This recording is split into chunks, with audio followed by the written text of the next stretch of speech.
Hello everybody, it's me, Alec John Bell. I'm here today to do another video. Today's video is going to be a bit heavy in some regards, and light in some other aspects.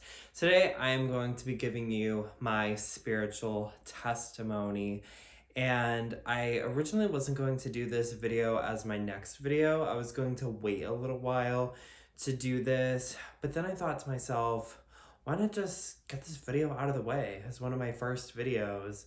I feel like this is a great way to introduce myself, give people the opportunity to get to know me, because I know a lot of people on the internet do not know me, so this is a great way to get people to know me. So let's get started into this. So before I dive right into this video, I just want to say that I am going to be a little vague in some parts of the story because I don't want to give too much away about other people's involvement in my life story. There are people who I am going to not name in this video. I'm going to try and not really name anybody in this video, so that might be a little difficult and it might be a little bit confusing. Hopefully it won't be, but I'm gonna try and not name people in this video because I don't want anybody to be feel called out. And obviously, like, I don't know, I feel like it's best just not to name people, to be as vague as possible in certain regards. So just wanted to tell you that before I get started into this video. So let's just jump right in. So I was born in Massachusetts, and I lived in Massachusetts until I was about 4 years old. And because of some family issues, we moved to South Carolina. And I lived in South Carolina for 12 years. I lived there until I was 16. In South Carolina, my mother described me as a pretty happy child when I was younger, like from like toddler to, I would say, like early elementary school. My mother said I was a very, very happy child. She said that all the time I would be walking around the house singing Jesus Loves Me, that I would be praying like randomly, that she would hear me randomly praying in the bedroom or randomly like talking to people who she thought was God. And she said I was just a very happy child. Unfortunately, that quickly went away. Probably, I would say, as early as second grade. So when I was 7 years old, I realized that I was gay. I was attracted to other boys in my class in elementary school. And I didn't realize right off the bat that I was gay. I didn't realize there was like a term for it. I just knew that I was attracted to other boys, and I somehow intuitively knew that this was wrong, but I didn't really, it wasn't like, I grew up in a Christian family, and it wasn't like I had it like nailed into my brain from the time that I was born that being gay was like a sin. It was kind of not really talked about until I came out of the closet. I ended up coming out of the closet when I was 9 years old. I was in fourth grade. And there are some conflicting versions of how I came out and who I came out to first. My aunt claims that I came out to her first, and then I have a different aunt that claims that I came out to her first, and then I have an uncle that claims that I came out to him first, and then he told my parents.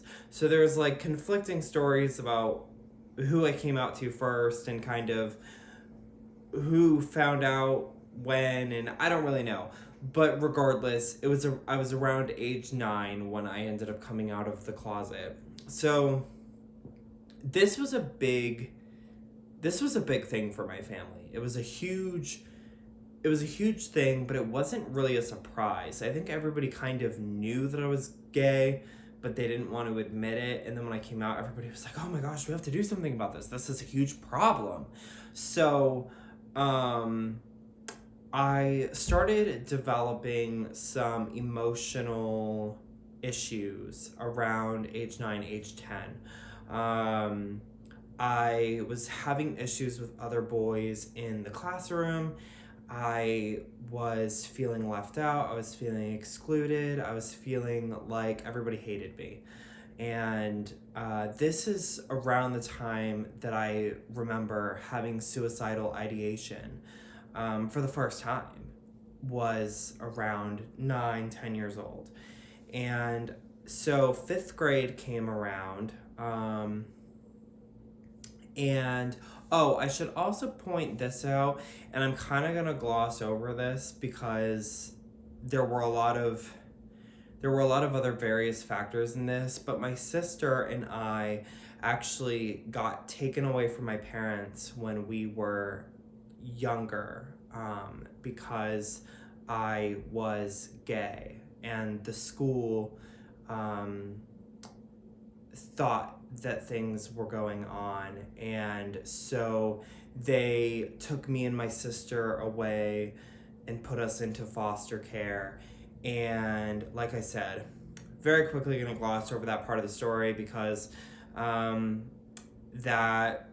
was a very it involves a lot of things with my family that I don't want to get into, but just thought I should point that out for just the part of my story that I feel like it's an important part of my story. So moving into 5th grade, I was back with my family. We were only taken from my family for like a few months, and then we ended up going back, and I started 5th grade, and I was still struggling with these emotional issues, and I was feeling very suicidal all the time. I was having emotional outbursts in class. I was having emotional outbursts in school. And eventually, long story short, I ended up going to the psychiatric hospital for the first time at 10 years old. There were a few different reasons that led to this. Some of them were my own doing. Some of them were a combination of things that people blamed me for and accused me for. But I ended up in a psychiatric hospital for the first time because mainly I was feeling suicidal and having emotional issues. So I don't remember how long the stay was. It was probably about a week or two. And I ended up going home and, still struggled. I still struggled for a long time. And I started seeing a therapist, and I started going to an alternative school. So I got expelled from 5th grade, and I had to do an alternative school through the summer to get my 5th grade credit. So I ended up starting middle school on time, and I saw a therapist all throughout middle school. She was great. She was wonderful. She helped me out so much. And during this time, I would say my family and I were still kind of teeter-tottering on whether homosexuality was a sin. We were still, at this point, I would say we weren't really talking about it. We weren't really having any conflicts about it, but we were just ignoring it. It was kind of something we brushed under the rug, and we were like, okay, we're not dealing with this anymore. So I'm gonna kind of skip over this a little bit. Freshman year came around, and I'm gonna go back because I wanted to point out all throughout elementary school, after I came out, and all throughout middle school, I was crying myself to sleep every single night because my family thought I was going to hell because I was gay. And I remember literally laying in bed every single night, crying, asking God to take my gay away. I really did. I was like, God, just take this away from me. Take it away. If I'm not supposed to be gay, then take it away. And I remember getting so frustrated because I was still gay. And I was like, okay, this isn't working. I don't know what's going on. So now we flash forward to freshman year. My mother had started doing her own research into the homosexuality issue. And she no longer believed that homosexuality was a sin. And she told me this. She told me that she no longer believed that being gay was a sin after doing her own research on the issue. And I was like, okay, that's nice, but I still am struggling with this. Freshman year came around and I was still an emotional disaster. This was the year that I started cutting myself. I started self-harming. I started struggling really hard with perfectionism. I was getting really upset because if I got like a 93 on a test and it wasn't a 100%, I would go in the bathroom at school and I would cut myself with an object. And I would do this every single day. It became a ritualistic thing for me. Perfectionism was just taking over my life. And I was actually recently talking about this with my therapist a few weeks ago. And I was telling her, I don't know where this perfectionism came from in my life when I was younger, because my parents never put this kind of pressure on me to be perfect. So where did it come from? And my therapist brought up a really good point that I had never thought of before. And she said, you grew up gay in the South. And in order to try and fit in, you wanted to be good at something else. You wanted to do something else, well, and fit in. And that was where your perfectionism came from. And I was like, that's interesting. I never really thought about that. So I think that's kind of where the root of the perfectionism came from. I was also having an issue with a boy who I still consider to this day to be my first love. I really had strong feelings for him, but unfortunately he was straight. So I ended up having a few hospitalizations that year for psych reasons. Mostly were suicide attempts or like suicidal ideation. And then I ended up moving in with my grandparents, tried to switch to a different school, ended up having a really bad suicide attempt where I had overdosed on medicine and ended up in the ICU. And then they sent me to the psychiatric hospital again. And then I ended up doing online school and everything was fine. So this is kind of the weird part of the story. So everything was fine for a couple of years. I started doing online school, and I was fine. I had no issues, and I was still my family was having issues. My parents were fighting all the time, and I wanted to get away. So I ended up moving to Nevada to join a program for at-risk homeless youth, or people that were at risk of becoming homeless, I should say. So I ended up moving all the way across the country from Massachusetts to Nevada when I turned 18. Joined this program. The program lasted for a few months, and then the program ended up closing. I ended up moving in with somebody else. He was a great mentor in my life. I look at him as like an uncle figure. He was really great. But then my mental health issues started to return. So I was still struggling a lot with mental health issues, and they came back really strong.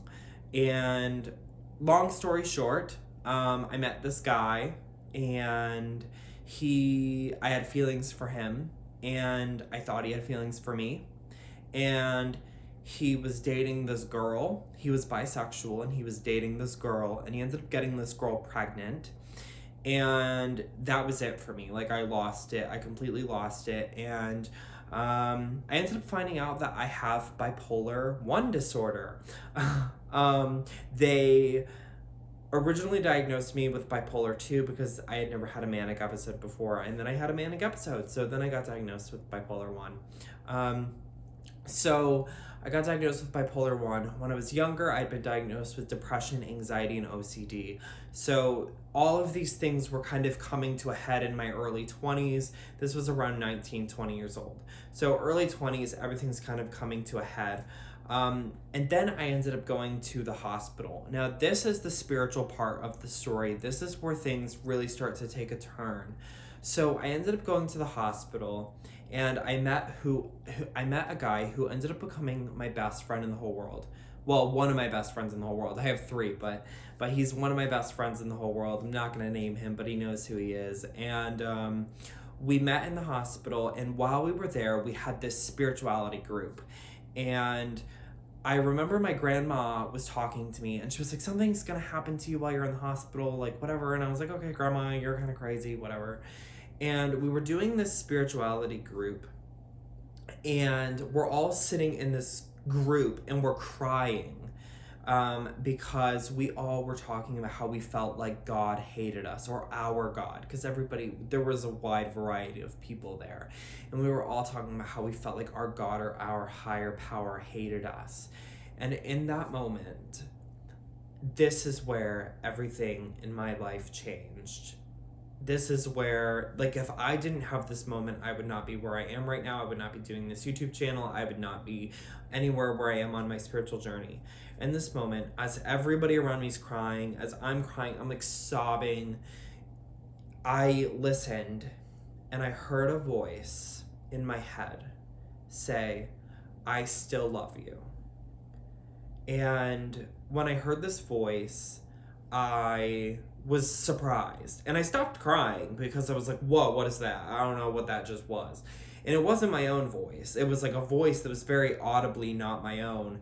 And I kind of brushed it off for a second, and I was like, okay, that was weird. And I continued trying to like go through the group, and then I heard the voice again, and it very gently but firmly said, I still love you. And I just lost it. I lost it. I was crying, and I don't remember if I told the group or not what happened. I don't think I did. I think I told my friend and a couple other people after the group was over, but I don't think I told people during the group what happened. And this was my moment. This was when I realized, oh my gosh, God still loves me. That was very audibly God's voice in my head. I knew it. I felt it in my heart. So this prompted me to go on my spiritual journey. So I ended up dating this guy that I met in the hospital. Not the friend that I told you about. A different guy that I met in the hospital. I started dating him, and I ended up moving in with him, and we broke up a little while later. But I went on this really crazy, like, spiritual journey where I was buying meditation pillows and like very material objects. I was buying like these chakra like plaque like things. I have them up in my room. I'll have to show you sometime.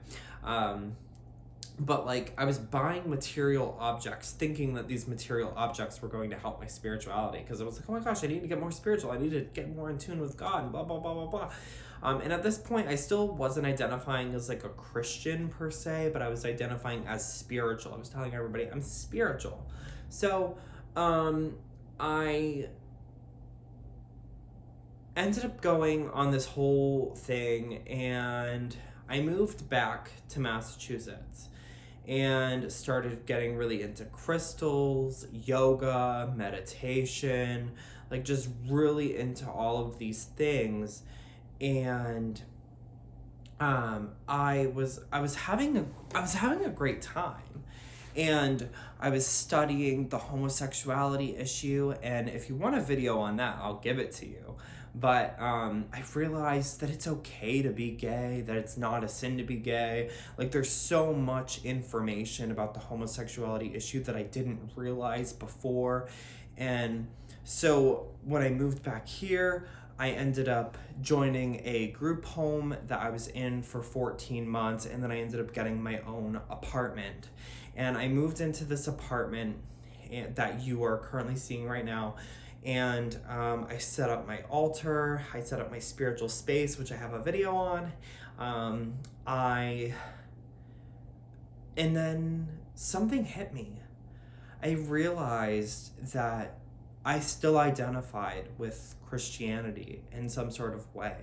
I came across progressive Christianity, which is sort of this idea that you believe in, you read the Bible and you have respect for the Bible, but that you don't believe that the Bible is the literal word of God, that you believe that there's stories and have important historical information to them, that you believe in Jesus, but that you believe that Jesus is the Son of God and that his life was important and that his death was important, but that you also believe in other religious, spiritual ideas as well. And I really identified with that. I really did, because I never fully got rid of my Christian identity. I just kind of put it on the back burner. I was like, okay, I need to come back to this. And that's really where deconstruction came in. When I started deconstructing everything that I believed in, I was taking it apart brick by brick by brick. And then once I deconstructed everything, I started reconstructing everything one by one by one by one by one. I started deconstructing, is being gay a sin? Take away that brick. Is there a hell? Take away that brick. Can I use tarot and oracle cards? Take away that brick. Let's see, what else is there? Can I study chakras? Take away that brick. Can I do yoga? Take away that brick. Can I do meditation? Take away that brick. Can I use crystals? Take away that brick. And, there's so much that I started to do once I started to deconstruct and take this whole building apart. And then I started to put everything back together brick by brick. And now I am in the best place spiritually that I ever have been. And it's amazing to me to see where I am now. And, I am so happy to be doing this YouTube channel. I'm very happy to be here talking with you about my story. I know that some of the story was really vague. This is kind of a longer video. It is 22 minutes. I could go on all day if I really wanted to, but I just want people to hear my story and know that, I have come a long way. And if you want to hear more of my story, I can do another video breaking down other parts of my story, maybe the mental health part of things, the obsessive part of things that I've dealt with. Maybe, I can do other videos on this stuff, but this is just a blanket story of who I am and how I got to this point. And I'm really happy to have been able to share this story with you today. And I hope that this resonates with you. I would love to hear some of your stories. If you would like to tell me anything about yourself, definitely leave a comment down below. If you like this video, give it a thumbs up. If you like this video, please subscribe to my channel. If you have any video ideas that you would like me to do, definitely leave those in the comments down below. And I will see you guys again real soon. Have a nice day. Bye.